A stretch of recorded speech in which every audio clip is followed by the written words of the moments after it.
The best advice is to get rid of the risk. Most people do have it on their computers.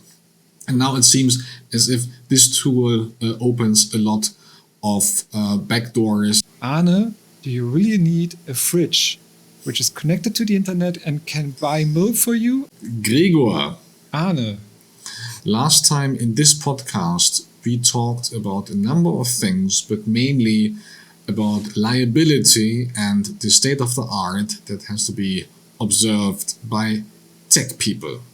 What do they have to do in order to keep their systems secure? What penalties, what liability issues do they face if they don't? And we came up with a number of things. Now, it's one thing for people in know to do all that, but it's another thing, as I learned recently, for non-tech people like me having to do that and facing security issues and vulnerabilities. And of course, I'm talking about the WinRAR hack or vulnerability exploit. I think that's the more proper term, and you shall tell us more about that just recently surfaced, and that according to the latest news is even worse than initially thought. Now, I am, again, not a tech person, and I do have WinRAR, which is a tool I use occasionally on my computer, and I think that most people do have it on their computers. And now it seems as if this tool opens a lot of backdoors and has a lot of unintended and undesired feature that can be used by the bad guys, by the hackers. So maybe, Gregor, as this is a very techy issue, can you maybe tell us a bit about this exploit, this vulnerability? What does it do? Why is it so dangerous? And what is it actually that's happening there in the wild and on my computer? What can I make of that? So maybe it's not so important what actually this exploit is doing. More or less, maybe it's better in which category it falls, right? And how to understand it for you as a non-tech person the best way. For the majority of all security problems that are existing, the problem is most likely that these problems can cause that a bad guy, someone you don't trust and you don't want to have on your computer, can do something on your computer what you don't want. Like, for example, stealing data from you, manipulating data, maybe, for example, observing you while you're filling out an online transmission form at your bank, and maybe also manipulating this without noticing you and stuff like that. So this can happen. And many of all the security exploits that are existing can lead to such cases. So the issue with all of this is obviously not all of this are working the same way, and not all of them are so harmful. For some of them, it's like moonshine bugs, so-called. So it's a term which says this only appears when it's moonshine and you're turning around, right? And something like this, so which is not that easy to happen, but the problem is it can still happen, and the most important thing is you don't know. So, and that's my first advice. When you read about security problems, the best advice is don't try fully to understand the problem. The best advice is to get rid of the risk. So, and like, for example, in case of WinRAR, just using this for example, right? The best advice what I can always give is, do you really need WinRAR? If not, simply uninstall it.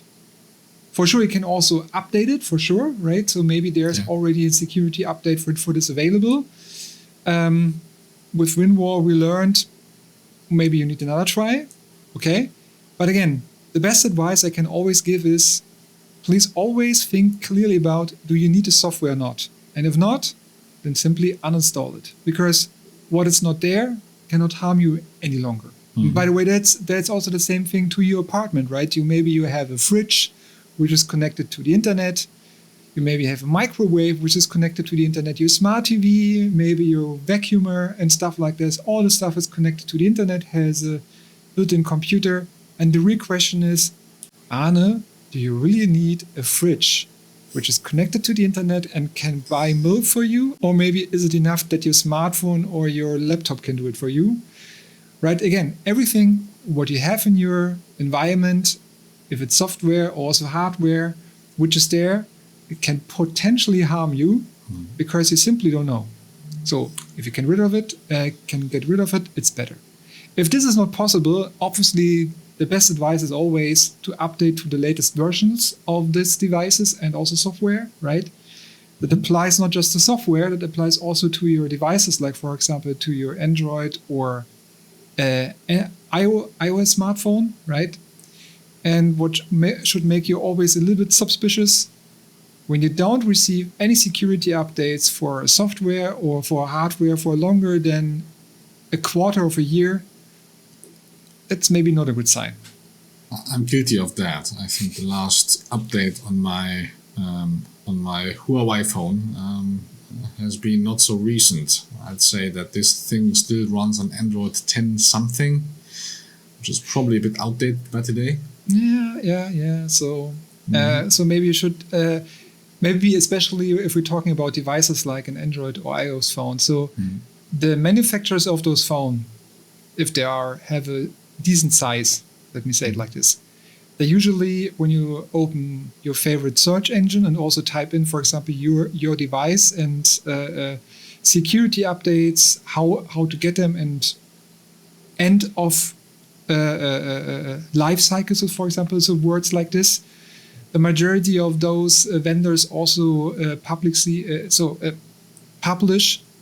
when this end of life cycle is reached and when they don't support, so publish any longer security updates for their phones or whatever device. So, and when you cross this line, lately after 3 months, I highly recommend to maybe consider another device. Okay, I should put that down as a note. Because no more security updates is usually not a good thing.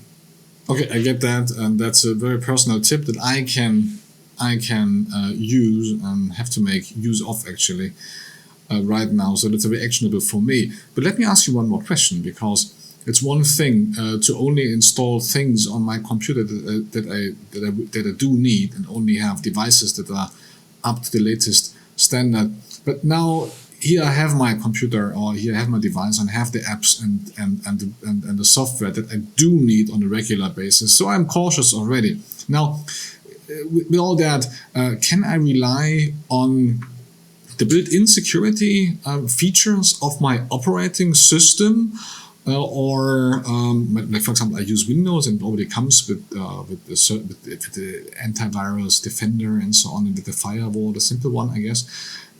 Or should I also take additional measures? Should I install additional software? Should I care about other things that I maybe don't even think of right now? What should I do additionally, in addition to what the OS already provides? Is there any tips from your side? Most importantly, what I say right now might be already outdated tomorrow. Okay. So, and this applies to all the stuff in case of security. So, so for example, if we take right now Windows, right, as an example. Several years ago, when we had, for example, Windows XP, when it just started, something like a built-in firewall or also a built-in antivirus was not part of the package. So it comes later into the operating system, right? Time by time. And nowadays, when we talk about Windows 10 and Windows 11, a meaningful firewall and also a meaningful antivirus are part of this operating system. So which means when you have a Windows machine installed, Windows installed on your machine, it might be very strange if there's not an antivirus which is working and a firewall installed. But again, some years ago, it was a different story. There was Windows definitely not, let me say, the name for a secure operating system. Yeah, people made fun of it, yeah. So if we talk about other operating systems, like, for example, if we take macOS as an example, before we come maybe to the other one, which is Linux, right? but which is, let me say, the second most used desktop operating system, right? Which is macOS. The point there is also macOS has a lot of built-in security features, which makes this operating system quite secure. But it's the same like with Windows, more or less. It's always just a matter of time until someone finds a weak spot and break into the system. So, which means always update the operating system. That's very important. And if there are no more updates, it's not a good thing. As I repeat, and again, also Android and iOS are also operating systems. So, which means at least for the operating systems, you should get security updates, because otherwise it might be a very big problem. And maybe you also put right now Linux into the thing, because here comes another aspect. The majority of the people who are using Linux saying, yeah, there are no viruses for my operating system. So this statement is not completely untrue. It's also not true, because there are still viruses, but there are not that many that, for example, for Windows, right? So Windows is nowadays one of the operating systems which many measures against security problems, in contrast, for example, to Linux. You might also say that Linux is more secure by design. Again, it's just a matter of time until someone finds a point to break into the system, right? So I would never say my system is safe, right? But the big difference between Windows, the real big difference between Windows and Linux is Windows is used by the majority of the people as their desktop operating system. Right? So, and also very not tech proficient people are using Windows. On the other side, Linux as a desktop operating system, so that's very important, right? So where you also browse with it and write your Word documents and stuff like that, is not so broadly used than, for example, Windows. And with security holes or viruses, it's always the same. It's an economic question.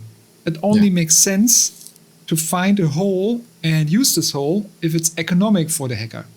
So the hacker not just doing, okay, there are some exceptions, but usually hacker don't do hacking because it's so funny. The people want to make a lot of money with it.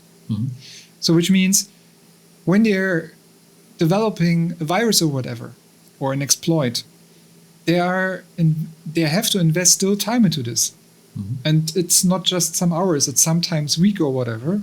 And then they have to find the right way to spread it over the internet, which also takes time. So which means whatever they do, they want to be sure that the investment in time they are having there will be paid out afterwards. So with Windows, when they're creating a virus for Windows and this virus might work, the risk is very high that they might affect a lot of people. And for example, you just heard recently about all these viruses which are encrypting the PCs of the people and then say, yeah, give me money or bitcoins, and otherwise I will not decrypt your device again. That's very effective. My dad had one of those on his machine. Oh, okay. Thank God he just planned to. It was just the day before he got a new computer, so it was weird, bad luck for the hacker or for the virus, because he said, okay, so be it. I have a new machine here anyway, and the data were already copied. But yes, I get the point. So, and when you have Windows and you can affect a lot of people with this, that's very economic for the people because the hacker can get a lot of money out of it. So, on the other side, Linux is still a desktop operating system and also server, but instead of the desktop side, which is not that broadly used. So, which means you need very special cases where you can harm a lot of people with. The majority of cases where also viruses are developed for example, for Linux are especially when hackers tries to break into enterprises, so in enterprises like a very big company or whatever, and their CEO, maybe it makes sense to break in there because from this employee I can blackmail a lot of money from this company. Like, for example, breaking into hospitals, right? So, for example, encrypting the whole hospital, it makes also sense to create a virus just for one hospital when the hospital can, you can blackmail the hospital afterwards with 5 million euros or something like that. So basically, we are talking here about more these systems being more prone to spear phishing attacks, whereas the commonly used systems, macOS and even more so Windows, are basically just dragnet phishing. You just take what you get. You just rely on the numbers. Is that what you're saying? Yes. Yeah. But the most important point is here, you can't feel safe because you never are. So regardless on which system you are, you can be always harmed, right, by everyone. It is just a matter. No, it's just a question what kind of potential victim you are, right? So the the widespread victim or a special victim, but again, you don't know. So be just aware of. So that there can be an attack surface also on your side. So, and the biggest example for me where people trapped into this lie of feeling secure, where, for example, people with macOS, where so many years people said, I have macOS, I don't need a virus scanner because there are no viruses. I remember that. I remember many people who said that, well, why do you work with such an insecure system as Windows? Why don't you switch to macOS? Because there's no virus here. It's so safe, and that's what you should use for security purposes alone. Let alone it's so much easier to use and so on. So and now there are also more and more viruses existing for macOS. So it's still not that much as for Windows, but the number is growing because right now the following thing happens: the user base of macOS is growing. So the hacker said, "Oh, it might be more economic also to think about macOS right now rather than just Windows, because again, the user base of macOS is also growing, right?" So, yeah. So you can't feel safe. There's no place to hide, not even in Linux. Fantastic. That's bad news. But Gregor, with all that being said, and with all these terrible news that you've got from me here as a normal user, as a non-tech user, is there any last tip, or are there a few last tips, or is there at least like a best of just a short break, sorry. Yes. You can cut it out afterwards. Yeah, you can. Was part, so I initially talked about free, what to say, I right now forgot the words I used there. Free times where bugs gets into a software.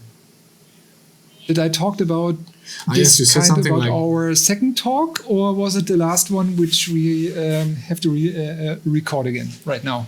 Yeah, you said something like it can be in there. No, I think it was in the second talk, because you said if it's not with. Oh, that's a good question. You know what? It doesn't matter. I mean, say it again, because it's. If it was there, you can cut it out afterwards. Yes. Okay. So then, should I make a bridge, or? Yeah. So I right now just raise the hand. You right now know we are out, and you right now say the bridge. Okay. The bridge. What would be the bridge actually? I have no idea. Okay. But Gregor, with all that being said, let's focus on one more aspect, and that's the aspect of time. Now, I do have a system that I feel comfortable with, that I feel I've done what I could do as a normal user to make it secure. Is there any aspect, any temporal aspect that they have to keep in mind? Can this change with times? I mean, I heard that systems get slower over time, less efficient for tons of reasons that I don't understand as a non-techie. Do they also get less secure over time? Is there anything I have to keep in mind with that temporal aspect? Can be. Okay. But that's a short answer. Again, the most accurate answer is you never know. But right now, let me elaborate a little bit on this. So there are different points of time where bugs, security bugs like this, can come into software. The most obvious one is you have a software, and when the software was developed already at this point of time, a bug came into the software, which can cause afterwards security flaws, right? Like that happened, for example, to WinRAR just recently. So it was there to begin with, yeah? I don't know, but I just say, so maybe like this, right? So that might be an example. So, so which means you installed the software, and already at the point of time when you installed the software, the bug might already there, right? But right now comes a problem. When you install the software, you don't know that the bug was already there, because only right now someone found this bug and make it public. But maybe bad hackers already used this bug beforehand and just don't make it public, because that's a very important thing. You don't know. It was there, obviously, but you don't know that it was there, right? Before you heard about it, and you don't know if someone already used it up beforehand. So, but there's another point of time when there can be a bug like this into your system. Assuming right now you're using already a software for years. And right now, assuming there was no security flaw in this software before. But then the manufacturer of the software adds new features, for example. Or funny-wise, wants to fix another security bug. Right? But with this adding new features or other stuff, they introduced a new security bug, and you update your system, right? The software which you're using there, also the fridge, and it can also happen there, or an Android app. And by adding this new functionality or fixing this other bug, they introduce a new bug, and you update your software and you're using it. And before it was perfectly, and right now you don't know that's broken, but right now there's a bug inside which can cause hackers also to attack you again. Which means, again, you don't know, right? So you can, and then every point of time you can update your software, and you can get, again, new bugs, which can cause security flaws. So that's the fantastic German concept of verschlimmbessern, yeah? So making a thing worse while trying to make it better. Is that the thing? That's true, but the point is, it happens every time. With so many software around the world, and it happens to good manufacturers and also bad ones. So that's so the point is, just be aware it can happen. But right now there's there's another thing which can also happen to you. The third thing, assuming the software was perfect from the beginning on, and assuming you also never applied an update, right? But right now the environment changes of your software. So, for example, your operating system gets a big update. Yes. And the operating system gets a new feature which causes, in the software you already have installed for many years, that you have right now there a security flaw. Right?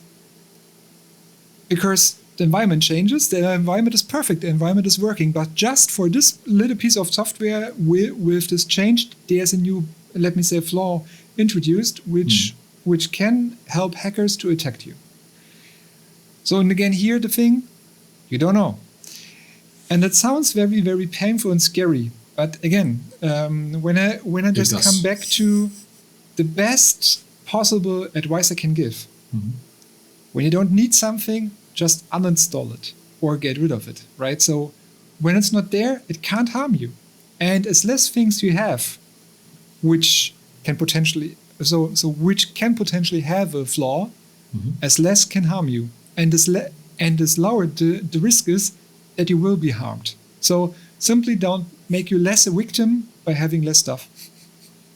So trying to be a hedgehog, which with no, that's a bad example. As many spikes as you can have. But what you say basically is the less you do, the better you do. Okay.